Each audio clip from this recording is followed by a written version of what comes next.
hope you're keeping well. Happy New Year. So I just want to make a clarity here ngento kamoya. If wena uyasuka manje uyohlola kuthi unabantu abadala, think of it ukuthi you're having dreams. Uzophupha ugogo ekhuleka, ugogo ekunika iBhayibheli, ekunika ithusi, izonke lezi zinto, okay? Then ekunika amandla, which is akunikeze izinto ozosebenza ngazo, mhlawumbe like holy ash and salt, and you can name them. But lapho usuyabona ukuthi no, mina ngumthandazeli, okay? Ngumthandazeli, ngumprofeti, yonke leyo nto.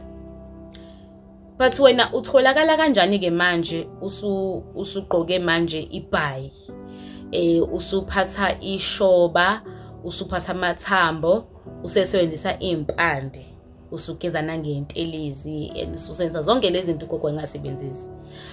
Then kube ngazi ukuthi ngenkathi usuyiqala lento, usu-invite lento ugogo angakunikeza ngayona, bese impilo iyavaleka, kube ngazi ukuthi nje uthakathile.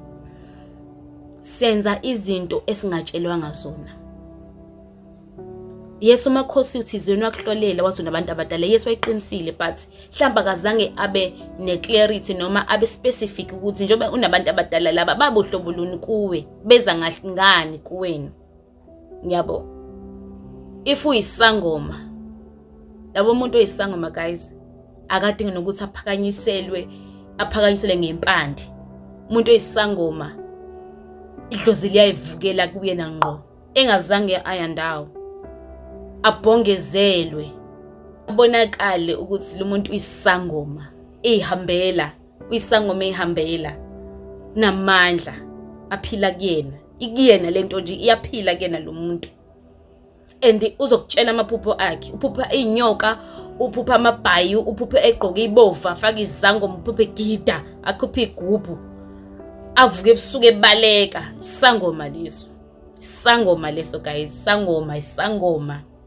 sangoma. Idlozi elingadinga ukuthi livuswe, elivukelayo nje dididi kungonakele lutho, livuke. So isangoma lo muntu, abonge umuntu ahayize isangoma leso.